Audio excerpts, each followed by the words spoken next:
"Remove that thing from your neck, Mr. Hunt. Now." Judge Albright's voice was a blade in the quiet courtroom, sharp and confident, expecting immediate obedience. Across the room, at the defendant's table, Norman Hunt sat perfectly still. He was a man etched by time, his back straight, his hands resting calmly in his lap. Around his neck, against the worn fabric of his jacket, lay a simple 5-pointed star hanging from a pale blue ribbon adorned with 13 white stars. His fingers did not twitch. His gaze did not waver. He simply looked at the judge, his pale eyes holding a lifetime of storms the man on the bench could never imagine. The judge, a man whose authority was his entire world, saw the stillness not as dignity, but as defiance. His face, already florid, began to darken. The gavel struck the polished oak of the bench, the sound a sharp crack of impatience that made the young public defender beside Norman flinch. "This is a court of law, Mr. Hunt, not a costume party. I will not have you sitting in my courtroom parading unearned valor. I am giving you one final opportunity to show respect for this institution and remove that cheap replica."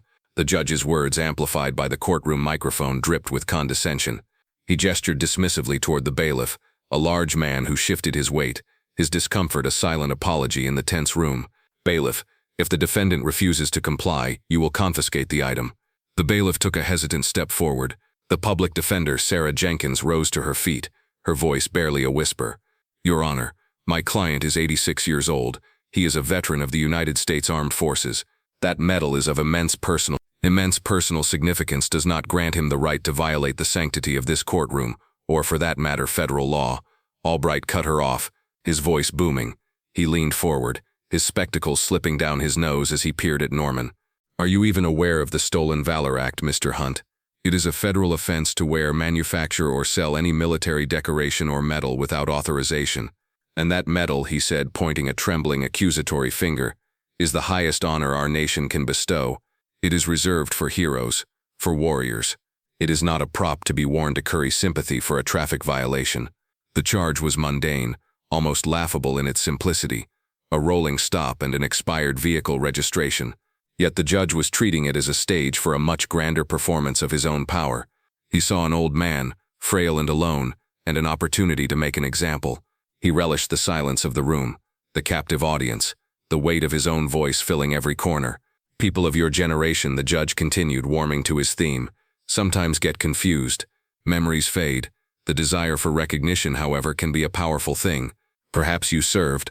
Perhaps you were even a decent soldier. Many were. But decency does not make you a hero. It does not entitle you to wear something that real men bled and died for.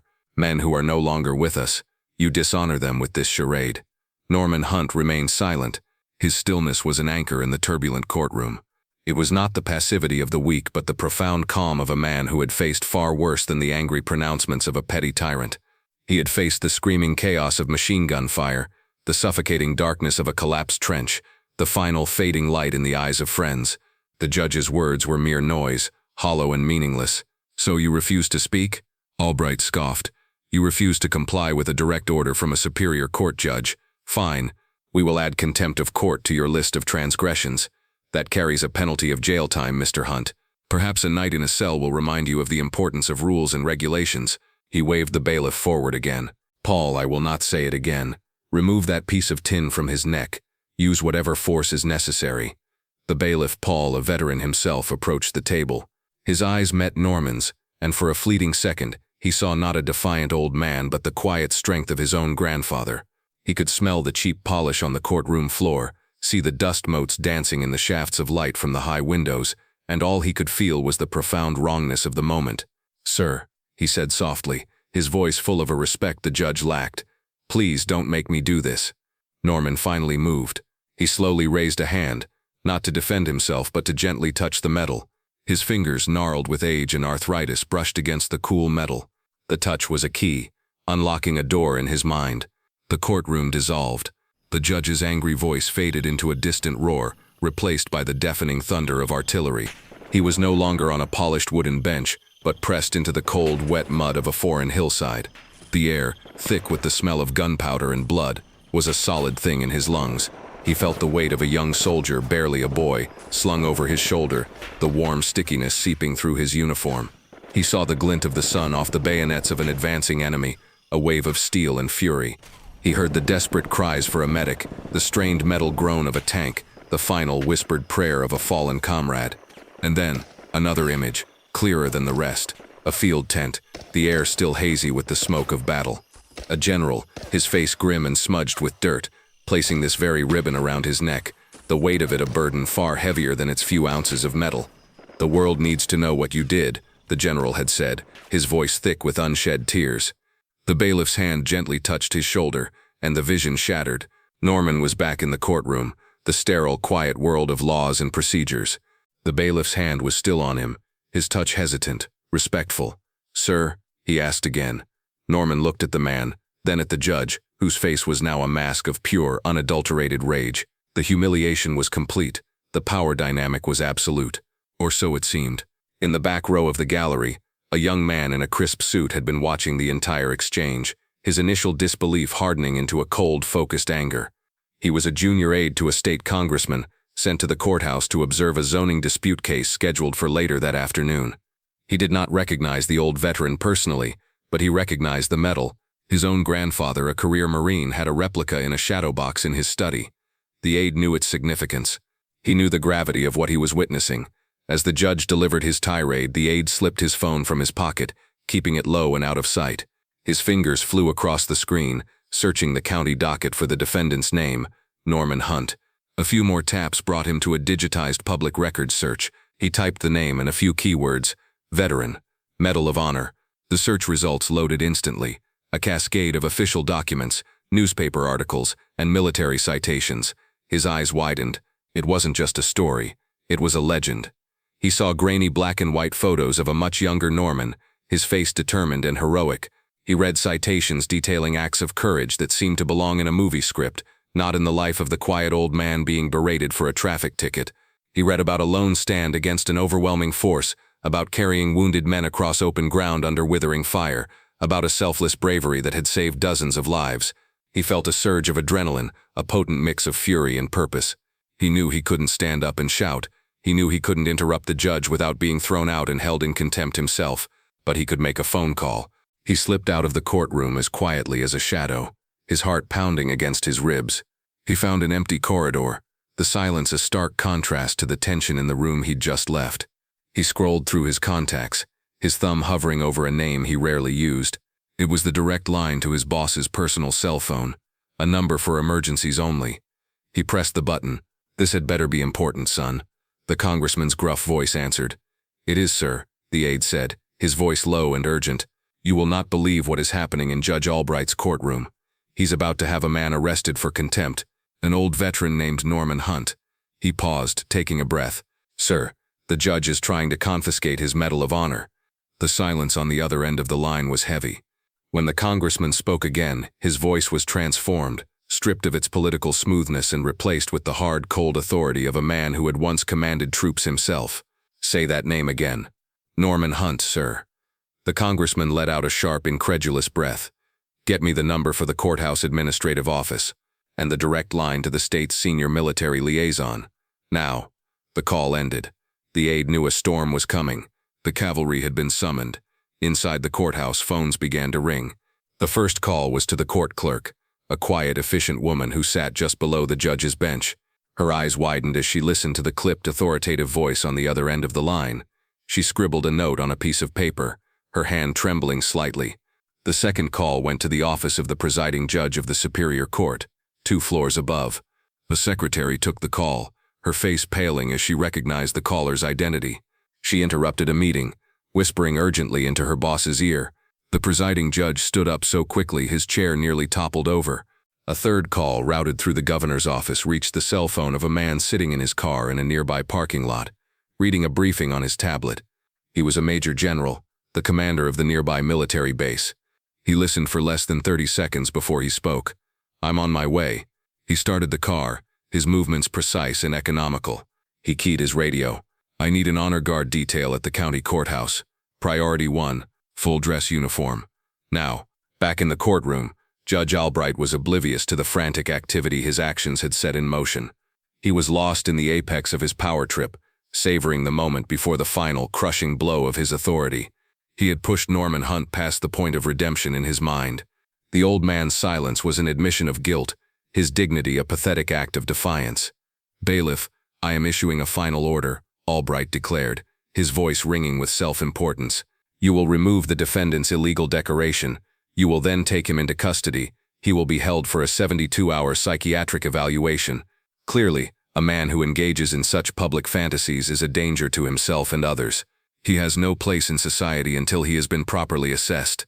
This was the final overreach, the step from arrogance into pure cruelty. The public defender gasped, a small, horrified sound.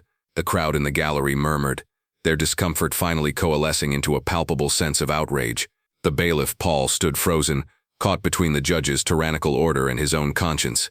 He looked at Norman, whose calm expression had not changed, and he felt a profound sense of shame.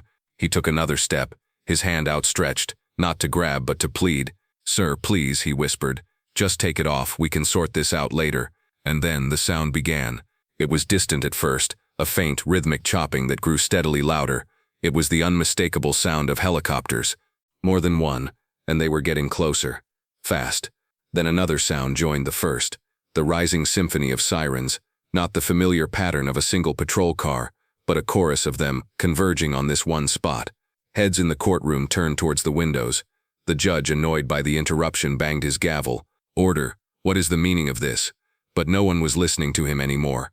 Through the tall arched windows they could see them, two sleek black military helicopters, the kind usually reserved for dignitaries and special operations, were descending, their rotors whipping the trees in the courthouse square into a frenzy. Below, a fleet of black SUVs and state police cruisers screamed to a halt, their lights painting the street in flashes of red and blue. Doors flew open, and uniformed personnel began to disembark. They moved with a disciplined urgency that made the courthouse security guards look like statues. The heavy doors at the back of the courtroom burst open. Two uniformed state troopers strode in, followed by a man in a dark suit who radiated an aura of absolute authority. He was the presiding judge, but it was the man who followed him that drew every eye in the room. He was tall and broad-shouldered, his uniform a constellation of ribbons and medals that spoke of a long and distinguished career. On his shoulders were the two silver stars of a major general. They walked down the central aisle, their footsteps echoing in the stunned silence. Judge Albright, his face a mixture of confusion and indignation, sputtered, "What is the meaning of this intrusion? I am in the middle of a proceeding." The Major General did not even glance at him. His eyes, sharp and clear, were fixed on one person and one person only, the old man at the defendant's table. He walked until he stood directly in front of Norman Hunt.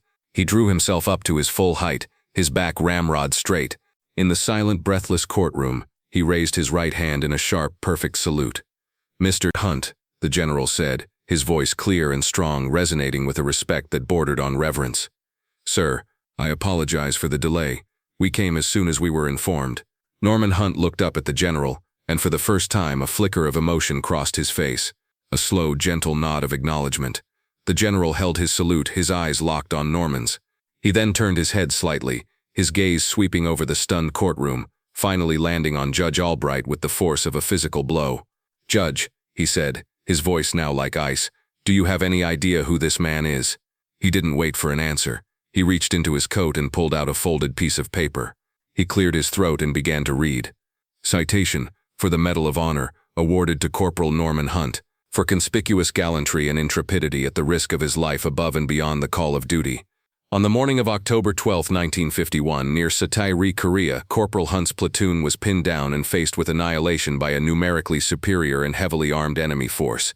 The general's voice filled the room, each word a testament to a bravery that was almost impossible to comprehend.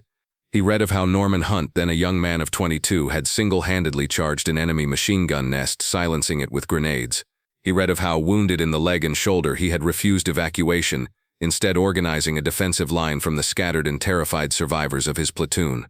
Corporal Hunt was directly responsible for saving the lives of more than 30 men. His actions reflect the highest credit upon himself, and are in keeping with the most cherished traditions of the United States military service. He folded the paper. The silence in the courtroom was now a living thing, thick with awe and shame. The faces in the gallery were a mixture of tears and disbelief. The young aide who had made the call felt a profound sense of validation. The bailiff, Paul, looked at Norman with an expression of pure reverence. Judge Albright sat frozen, his face ashen, the gavel lying forgotten on his bench. The world he had so carefully constructed, a world in which he was the ultimate authority, had been shattered in a matter of minutes. The Major General turned to face him fully. "You did not just insult a man, Judge," he said, his voice low and dangerous. "You insulted every man and woman who has ever worn the uniform of this country. You desecrated this courtroom with your ignorance and your arrogance. That medal," he pointed to the star on Norman's chest, "is not a thing. It is not a prop. It is a symbol of a debt that this nation can never fully repay, and you treated it, and the man who earned it with his own blood and sacrifice, with contempt." The general stepped aside as the presiding judge approached the bench. "Albright," he said, his voice cold and official, "consider yourself suspended, pending a full review by the Judicial Commission. Now get off my bench." Judge Albright, looking small and defeated, rose without a word and shuffled out through a side door, his career in ruins. Norman Hunt finally spoke. His voice was quiet, but it carried in the silent room. "He didn't know," he said, not with anger but with a simple, profound sadness. "That is the problem. People don't know." He looked at the young public defender, at the bailiff, at the crowd. "Honor isn't in the medal," he said, his fingers gently touching the star. "It is in the remembering. That's all." His gaze drifted for a moment, and the courtroom blurred once more. He wasn't seeing the people in front of him, but the faces of the young men who never came home. He was back in that field tent, the general's words echoing in his ears. The medal had felt so heavy then, a weight of responsibility. He had accepted it not for himself but for them, for the ones who had paid the ultimate price. It was their medal. He was just the keeper. The fallout was swift and decisive. Judge Albright was formally censured and forced into an early retirement. The state judiciary mandated a new training program for all its judges and staff on military protocols and veteran affairs. A formal public apology was issued to Norman Hunt from the governor's office. But the real change happened on a smaller, more human scale. A week later, Norman was at a small cafe, quietly reading a newspaper. The bell above the door chimed, and in walked a man who looked haggard and diminished. It was Albright. He saw Norman, hesitated, and then walked over to his table. "Mr. Hunt," he began, his voice barely audible. There are no words. I wanted to apologize." Face to face, Norman looked up, folded his newspaper, and gestured to the empty chair opposite him. "Sit down," he said simply. They sat in silence for a moment. "You were a judge for a long time," Norman said. "You saw a lot of bad things. I imagine it makes it hard to see the good." Albright could only nod, shamefaced. "Everyone carries a story you can't see," Norman continued, his voice gentle. "Just have to remember that." He offered nothing more. No grand speech, no lecture, just a simple moment of grace that was, in its own way, more powerful than any rebuke. For every story of valor, there are countless more that go untold. Remember to honor the quiet heroes who walk among us every day. Like and share this story if it moved you, and subscribe to Veteran Valor for more.